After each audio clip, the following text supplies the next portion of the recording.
నా జీవితానికే ఆధారము అయి నిన్ను అల్లింది దారము నీ మెడను వాలు ఈ మాంగల్యము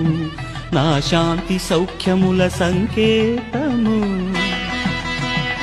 ఈ సూత్రముతో నీవు చిరకాలము వర్ధిల్లితే నాకు అది క్షేమము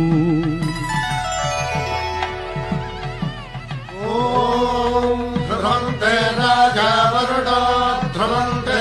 బృహస్పతిః ధ్రువంతరింద్రశ్చాగ్రశ్చ రాష్ట్రం ధారయతాం ధ్రువం ఈ జన్మలో ఇంక విడని ముడివేసి కలిపారు దేవతలు దివి నుంచి చూసి ఈ బ్రహ్మముడి ఇద్దరిని ఒకటి చేసి దాంపత్య రాజ్యాన్ని ఏలమంటోంది